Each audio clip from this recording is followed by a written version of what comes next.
بسم اللہ الرحمن الرحیم۔ السلام علیکم۔ شروع اللہ کے نام سے جو بڑا مہربان اور نہایت رحم کرنے والا ہے۔ یہ ویڈیو انشاءاللہ آپ کی زندگی کا رخ بدل کر رکھ دے گی، اس لیے ویڈیو کو بنا سکپ کیے مکمل دیکھیے گا۔ ایک جنازہ جا رہا تھا، کسی نے ایک آدمی سے پوچھا، بھائی یہ جنازہ کس کا ہے؟ تو آدمی نے جواب دیا، تمہارا۔ اگر آپ کو برا لگے تو یہ جنازہ میرا ہے۔ اس آدمی کا مقصد یہ تھا کہ آج اس آدمی کا جنازہ جا رہا ہے، ممکن ہے کہ اگلی باری آپ کی ہو یا میری باری ہو، تو بھائی ہر شخص کو موت کا مزہ چکھنا ہے، اس لیے کہ وقت گزر جائے موت کی تیاری کر لو۔ ناظرین، دوزخ ایک ایسا مقام ہے جسے اللہ تعالی نے سزا یافتہ لوگوں کے لیے بنایا ہے۔ یہ جگہ گناہ گاروں، نافرمانوں اور سرکشوں کو سزا دینے کے لیے ہے۔ اب یہاں بہت سے لوگوں کے ذہنوں میں یہ سوال پیدا ہوئے ہیں کہ جہنم کا پہلا دن کیسا ہوگا، اور سب سے پہلے دوزخ میں کسے ڈالا جائے گا، اور جہنم میں قیام کی مدد کیا ہوگی۔ ان سب سوالات پر آج تفصیل سے بات کریں گے، اور ویڈیو میں آپ کو احادیث کے مطابق یہ بھی بتائیں گے کہ دوزخ جب مجرموں کو دیکھے گی تو ان کا کیا حال کرے گی۔ اور ہاں، ویڈیو میں آپ یہ بھی جانیں گے کہ وہ کون سے ایسے لوگ ہیں جو ایمان لانے کے باوجود بھی جہنم میں جائیں گے۔ پیارے دوستوں اور میری بہنوں، جہنم کی زندگی سے متعلق ہر انسان کا جاننا ضروری ہے تاکہ وہ اپنی دنیا اور آخرت کی زندگی کو بہتر بنا سکے۔ قرآن کریم میں یہ بات روز روشن کی طرح عیاں ہے کہ ہر جاندار کو موت کا مزہ چکھنا ہے، اور قیامت کے دن ہر انسان کو اجر پورے دیے جائیں گے۔ تو جس انسان کو آگ سے بچا لیا گیا اور جنت میں داخل کر دیا گیا تو وہ کامیاب ہو گیا، اور دنیا کی زندگی تو صرف دھوکے کا سامان ہے۔ بلکہ پیارے دوستوں اور میری بہنوں، جہنم میں پہلا دن کیسا ہوگا، اس حوالے سے ایک فرضی کہانی آپ کے ساتھ شیئر کر رہا ہوں تاکہ آپ آج کے موضوع کو بہتر طریقے سے سمجھ سکیں۔ تو ناظرین، یہ کہانی یوں بیان کی جاتی ہے کہ یہ بے ہوشی کی حالت سے بیدار ہوا تو اسے کچھ سمجھ نہیں آ رہی تھی کہ وہ کہاں ہے، اس کو کیا ہوا ہے۔ کچھ دیر اپنے آپ کو سنبھالنے کے بعد اس نے ادھر ادھر نظر دوڑائی تو ہر آدمی اپنے آپ میں مصروف نظر آیا۔ اس نے بڑی عمر کے ایک شخص کو روکا اور حارث نے گھبراتے ہوئے پوچھا، بابا جی یہ کون سی جگہ ہے؟ تو بابا جی بولے، ابھی نئے آئے ہو، کیا مطلب ہے؟ حارث بولا، کون آیا؟ اور اس نے گھبراتے ہوئے ہی جواب دیا۔ تو اسی وقت ایک دم ایک خوفناک قسم کا اعلان ہوا، جن کی نئی آمد ہے وہ حساب کے لیے اس دروازے کی جانب چل پڑے۔ اگر خود آئیں گے تو بہتر ہوگا، ورنہ زبردستی والا طریقہ برداشت نہیں کر پائیں گے۔ حارث کے پیروں تلے زمین نکل گئی۔ وہ سب کی دیکھا دیکھی تیز قدموں کے ساتھ سب کے پیچھے اس دروازے کی طرف چل پڑا۔ دروازے کے قریب جاتے ہی وہاں ایک اسے خوفناک شکل کی عجیب مخلوق نے روکا اور رعب سے بولا، نام بتاؤ۔ حارث بولا، میرا نام حارث ہے۔ اب وہ عجیب مخلوق بولی، وجہ موت بتاؤ، تمہاری موت کیسے ہوئی تھی؟ تو حارث نے گھبراتے ہوئے جواب دیا، کیا مطلب میں مر گیا ہوں؟ لو جی، ایک اور ہے جس کو موت کا نہیں معلوم۔ وہ مخلوق کسی اور کو مخاطب کر کے بولی، ادھر بھیج دو اس کو۔ ایک اور مخلوق بولی، اور پہلے مخلوق نے حارث کو دوسری طرف جانے کا اشارہ کر دیا۔ وہ بھاگ کھڑا ہوا اور دوسری جانب چل دیا اور دوسری مخلوق کے سامنے جا کر کھڑا ہو گیا۔ اس مخلوق نے حارث سے پوچھا کہ تمہیں کچھ یاد ہے؟ آخری بار تمہارے ساتھ کیا ہوا تھا؟ تمہاری موت کیسے ہوئی تھی؟ کیا تم کبھی بیمار تھے کہ لمبی بیماری کاٹ کر آئے ہو؟ کیا تمہارا کسی حادثے میں انتقال ہوا ہے؟ وہ مخلوق رعب سے بولی۔ حارث سے بولا نہ گیا، بس آنکھوں سے آنسو نکل آئے، اور اس مخلوق نے کہا، رونے کا کوئی فائدہ نہیں، جو پوچھا ہے وہ بتاؤ۔ اور اتنے میں دوسری طرف سے ایک شخص نہیں کرتا ہوا چیخا، اور اچانک زمین کھلی، شعلے باہر نکلے اور اس کے اندر دھکیل دیا، اور زمین پھر سے بند ہو گئی۔ بچی کھچی ہمت بھی حارث ہار گیا اور مزید ڈر گیا، کمزور ہو گیا، اور وہ زمین پر بیٹھ کر رونے لگا۔ کھڑے ہو جاؤ اللہ کے نافرمان بندے، مخلوق نے اسے بولا۔ اس نے بولا، میں نافرمان نہیں، میں مسلمان ہوں، نبی کریم صلی اللہ علیہ وآلہ وسلم کا امتی ہوں، میں کلمہ گو ہوں، کلمہ پڑھتا ہوں، میں نماز پڑھتا تھا، میں روزے رکھتا تھا، اور میں نے کافی نیکیاں کی ہیں، ہاں کافی دفعہ کوتاہی بھی کی، مگر ہر بار معافی بھی مانگی۔ اور حارث زمین کو دیکھتے ہوئے روتے ہوئے یہ سب بولتا گیا۔ اوپر دیکھو، مخلوق بولی، اور حارث نے ڈرتے اوپر دیکھا تو حیران رہ گیا۔ وہ مخلوق بہت ہی خوبصورت پرندے کا روپ دھار چکی تھی۔ اتنا خوبصورت پرندہ اگر 1000 سال بھی اس کو دیکھا جائے تو جی نہ بھرے۔ حیران مت ہو، تم نے گناہوں کا اعتراف کیا ہے تو ہم جان گئے تم مجرم نہیں، وہ مخلوق بولی شکریہ۔ حارث نے اپنے آنسو صاف کرتے ہوئے جواب دیا۔ اس کے بعد وہ مخلوق بولی لیکن تمہارا حساب کتاب جنتیوں والا نہیں ہے، نمازیں بہت کم ہیں، جھوٹ بہت زیادہ ہیں اور چھوٹے موٹے بھی کافی گناہ ہیں۔ وہ مخلوق بولی مگر حارث گھبرا گیا۔ چلو تمہیں کچھ دکھاتے ہیں، میرے پنجوں میں بیٹھ جاؤ۔ اور پھر حارث اس کے پنجوں میں بیٹھ گیا۔ اچانک زمین کھلی اور نیچے کا منظر دیکھ کر حارث کے ہوش اڑ گئے۔ اس نے دیکھا کہ کچھ لوگ آگ کے پتھر کھا رہے ہیں، کچھ لوگ لاوے ابل رہے ہیں، کچھ لوگ اپنے آپ کو کھا رہے ہیں، کچھ لوگ اپنے بھائیوں کا گوشت کھا رہے ہیں، کوئی کوڑے کھا رہے ہیں، کسی کے دماغ میں پگھلا ہوا سیسا ڈالا جا رہا ہے، کسی کے منہ میں ابلا ہوا پانی ڈالا جا رہا ہے، کوئی آگ کے تندور میں الٹا لٹک رہا ہے اور کسی کی آنکھوں میں گرم آگ کا نکیلا سریا ڈالا جا رہا ہے۔ ان سب کے دماغ ابل رہے ہیں، ہر طرف چیخو پکار ہے، ہر طرف ایک ایسا عالم ہے جس کو بیان کرنا ممکن نہ تھا۔ ناظرین، حارث چیخا چلایا اور کہنے لگا خدا کے واسطے مجھے یہاں سے لے چلو۔ وہ مخلوق بولی جانتے ہو ان سب کو اللہ کی طرف سے سزا ملی ہے؟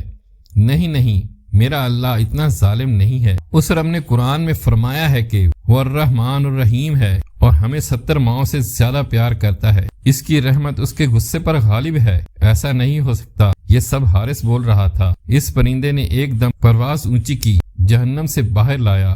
حارث تمہارا وقت پورا ہو گیا ہے، مخلوق بولی، اور ایک دم سے حارث کو جھٹکا لگا۔ اس کی آنکھ کھلی تو وہ کچھ بول نہیں پا رہا تھا، صرف سن سکتا تھا۔ مبارک ہو مسز حارث، امید نہیں تھی کہ حارث بچ آئے گا، چوٹ بہت گہری تھی، اللہ تعالیٰ نے اپنا کرم کیا ہے، ان کی جان بچ گئی ہے۔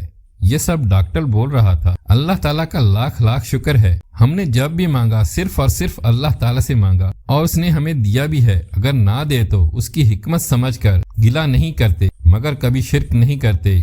مسز حارث روتے ہوئے بہت اچھی سوچ ہے ڈاکٹر صاحب بولے۔ مسز حارث مزید بولی کہ یہ سب مجھے حارث نے سکھایا ہے، اللہ کو دوست بنا کر فائدے میں رہے ہیں آپ لوگ۔ ڈاکٹر صاحب مسکرا کر بولے۔ اتنے میں حارث پریشان ہو گیا، اس کو سمجھ آ گئی کہ یہ سب ایک خواب تھا۔ ناظرین، اگر حدیث کا مطالعہ کیا جائے، قرآن کریم کا مطالعہ کیا جائے، اسلامی کتب کا مطالعہ کیا جائے اور جہنم کے جو حالات ہمارے علماء نے بیان کیے ہیں ان کا مطالعہ کیا جائے تو شاید حقیقت کچھ ایسے ہی ہوگی، جن میں جہنم کے اندر مختلف گناہ گاروں کو مختلف طرح کی سزائیں دی جائیں گی جو آپ نے اس ویڈیو میں ملاحظہ کی ہیں۔ محترم ناظرین، جیسے کہ ابھی ہم نے آپ کو فرضی کردار کے ذریعے جہنم کے پہلے دن کے مطالعہ کرتا، لیکن حقیقت میں جو 3 لوگ جہنم میں سب سے پہلے داخل ہوں گے، یعنی کہ جہنم کی آگ بھڑکانے والا ایندھن بنیں گے، ان کے متعلق آپ سن کر حیران رہ جائیں گے کہ ناظرین، روز محشر جب اللہ رب العزت حساب کے بعد لوگوں کو ان کے ہاتھ میں نامہ اعمال تھمائیں گے، جس شخص کو دائیں ہاتھ میں نامہ اعمال دیا جائے گا وہ جنت میں جائے گا اور جسے بائیں ہاتھ میں دیا جائے گا وہ جہنم کی آگ میں جائے گا، وہ جہنم کی آگ کا ایندھن بنے گا۔ قیامت کے دن پہلے جن 3 لوگوں کو جہنم میں پھینکا جائے گا ان میں ایک عالم، ایک شہید اور ایک مالدار آدمی ہوگا۔ حضرت ابو ہریرہ رضی اللہ تعالی عنہ سے ایک حدیث روایت ہے جس کا مفہوم ہے کہ رسول اللہ صلی اللہ علیہ وسلم نے فرمایا کہ اللہ تعالی سب سے پہلے اس آدمی کو بلائیں گے جس نے قرآن سیکھا اور اس آدمی کو جو بظاہر اللہ کی راہ میں قتل یعنی شہید کیا گیا، اور ایک مالدار آدمی کو، تو اللہ تعالیٰ اس عالم سے فرمائے گا کہ کیا میں نے تمہیں اس کا علم نہیں دیا تھا جو کچھ میں نے اپنے رسول صلی اللہ علیہ وسلم پر نازل کیا؟ وہ کہے گا بے شک تو نے دیا تھا اے میرے رب۔ اللہ فرمائے گا تو تمہیں جو علم دیا گیا تم نے اس کے ذریعے کیا کیا؟ وہ شخص کہے گا میں دن رات تلاوت کرتا رہا اور اس پر عمل کرتا رہا۔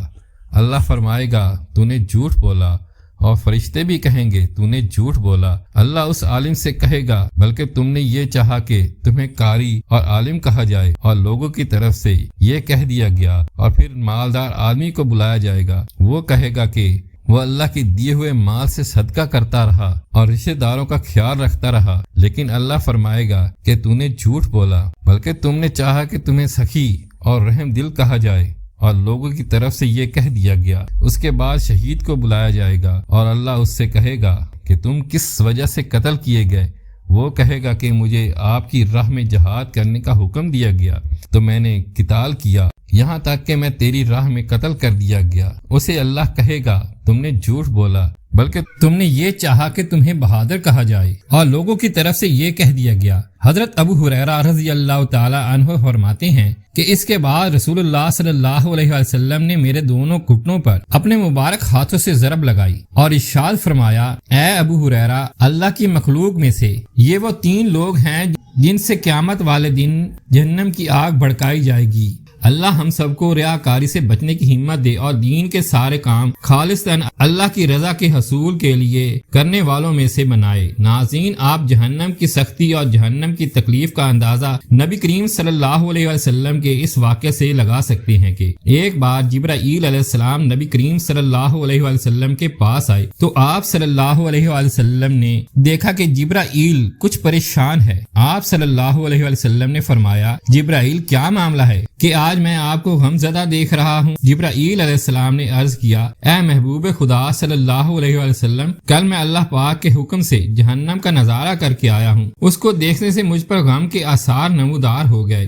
نبی کریم صلی اللہ علیہ وسلم نے فرمایا، جبرائیل مجھے بھی جہنم کے حالات بتاؤ۔ جبرائیل علیہ السلام نے عرض کی، جہنم کے کل 7 دروازے ہیں، ان میں سے جو سب سے نیچے والا درجہ ہے اللہ اس میں منافقوں کو رکھے گا، اس سے اوپر والے 6 درجے میں اللہ تعالیٰ مشرک لوگوں کو ڈالیں گے، اس سے اوپر والے 5ویں درجے میں اللہ سورج اور چاند کی پرستش کرنے والوں کو ڈالیں گے، 4تھے درجے میں اللہ پاک آتش پرست لوگوں کو ڈالیں گے، 3رے درجے میں اللہ پاک یہود کو ڈالیں گے، 2 درجے میں اللہ پاک عیسائیوں کو ڈالیں گے۔ یہ کہہ کر جبرائیل علیہ السلام خاموش ہو گئے تو نبی کریم صلی اللہ علیہ وسلم نے پوچھا، جبرائیل آپ خاموش کیوں ہو گئے؟ مجھے بتاؤ یہ پہلے درجے میں کون ہوگا؟ جبرائیل علیہ السلام نے عرض کی کہ اے اللہ کے رسول صلی اللہ علیہ وسلم، پہلے درجے میں اللہ پاک آپ کی امت کے گنہگاروں کو ڈالے گا۔ جب نبی کریم صلی اللہ علیہ وسلم نے یہ سنا کہ میری امت کو بھی جہنم میں ڈالا جائے گا تو آپ صلی اللہ علیہ وسلم بے حد غمگین ہو گئے اور آپ صلی اللہ علیہ وسلم نے اللہ کے حضور دعائیں کرنا شروع کی۔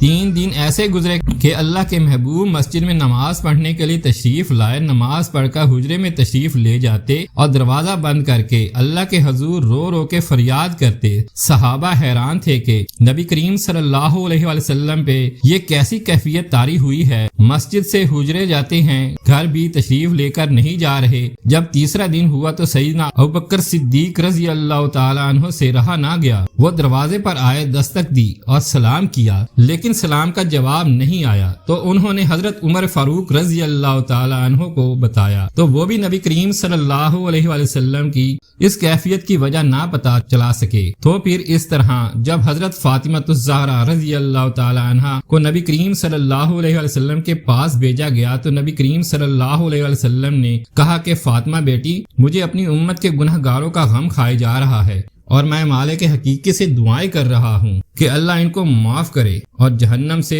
بری کر دے۔ یہ کہہ کر آپ پھر سجدے میں چلے گئے اور رونا شروع کیا، یا اللہ میری امت، یا اللہ میری امت کے گناہ گاروں پر رحم کر، ان کو جہنم سے آزاد کر دے۔ اتنے میں حکم آ گیا، اے میرے محبوب غم نہ کر، میں تم کو اتنا عطا کروں گا کہ آپ راضی ہو جائیں گے۔ آپ خوشی سے کھل اٹھے اور فرمایا، لوگوں، اللہ نے مجھ سے وعدہ کر لیا ہے کہ وہ روز قیامت مجھے میری امت کے معاملے میں خوب راضی کرے گا، اور میں نے اس وقت تک راضی نہیں ہونا جب تک میرا آخری امتی بھی جنت میں نہ چلا جائے۔ تو ناظرین، ہمیں چاہیے کہ نبی کریم صلی اللہ علیہ وسلم کی تعلیمات پر عمل کریں تاکہ ہم جہنم کی سختیوں سے خود کو محفوظ کر سکیں۔ پیارے دوستوں اور میری بہنوں، جہنم کے حوالے سے یہ بھی واضح کر دوں کہ جہنم کے پل کے 8 دروازے ہیں۔ بندہ سے ایمان من اللہ کے متعلق سوال کیا جائے گا، ایماندار ہو تو باغات پا جائے گا ورنہ دوزخ میں گر جائے گا۔ 2 درجے میں وضو اور نماز کے متعلق پوچھا جائے گا، اگر بندہ نے کوئی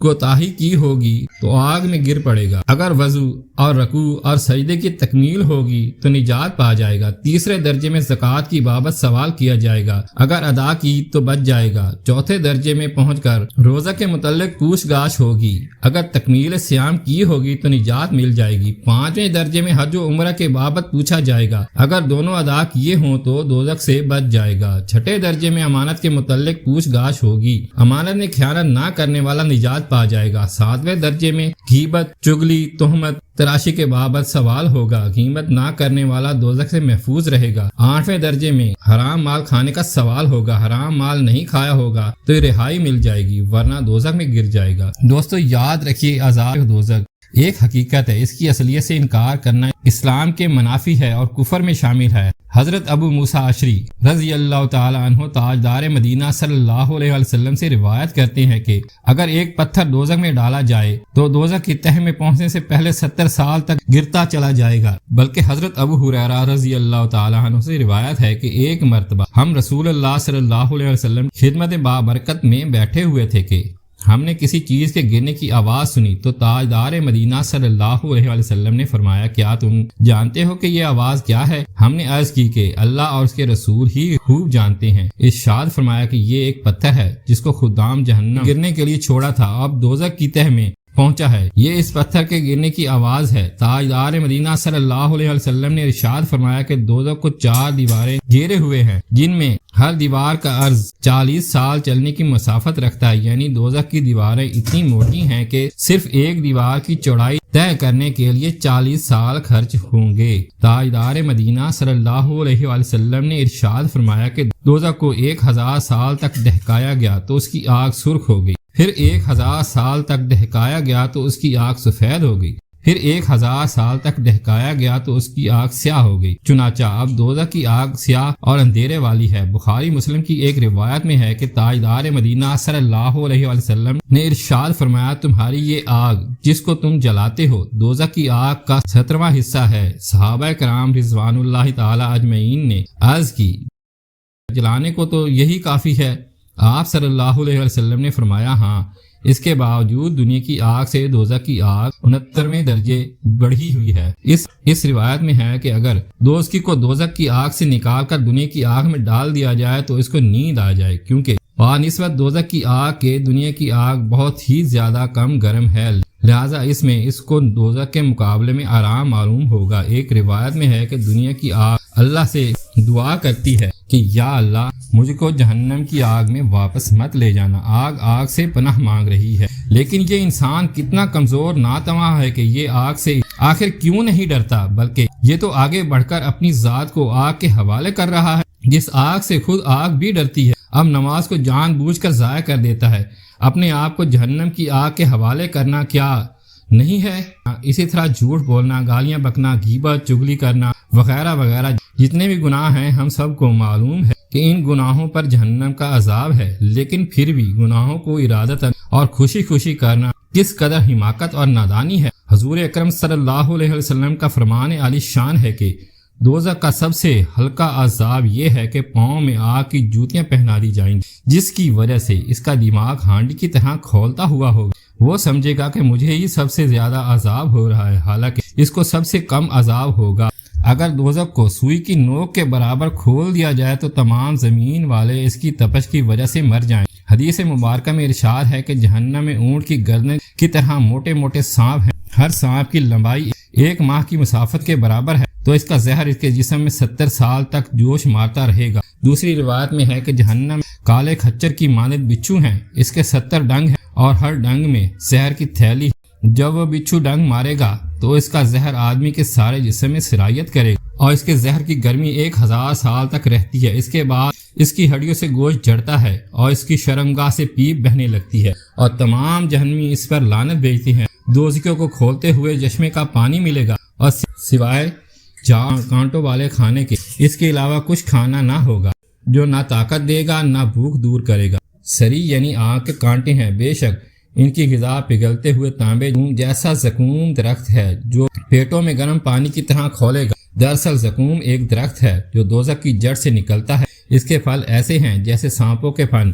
زقوم کا ترجمہ سینڈ کیا جاتا ہے جو مشہور کڑوا درخت ہے، لیکن یہ صرف سمجھانے کے لیے، کیونکہ وہاں کی ہر چیز کرواہٹ اور بدبو میں یہاں کی چیزوں سے کہیں زیادہ بدتر، اور کیا ہی برا منظر ہوگا جب اس درخت سے کھائیں گے اور پھر اوپر سے کھولتا ہوا پانی پئیں گے، اور وہ بھی تھوڑا بہت نہیں بلکہ پیاسے اونٹوں کی طرح خوب ہی پئیں گے۔ تاجدار مدینہ صلی اللہ علیہ وسلم کا فرمان عالی شان ہے، اگر زقوم کا ایک قطرہ بھی دنیا میں ٹپکا دیا جائے تو وہ یقیناً تمام دنیا والوں کی غذائیں بگاڑ دے گا، یعنی سب چیزیں کڑوی ہو جائیں گی۔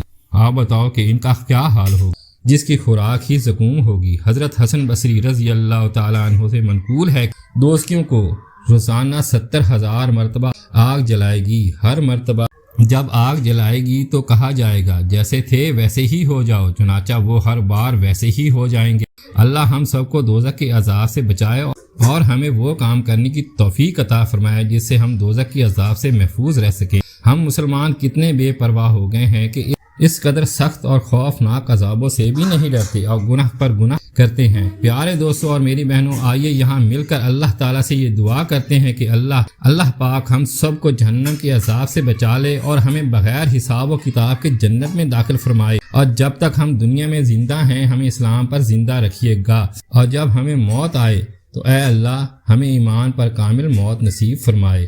آمین یا رب العالمین۔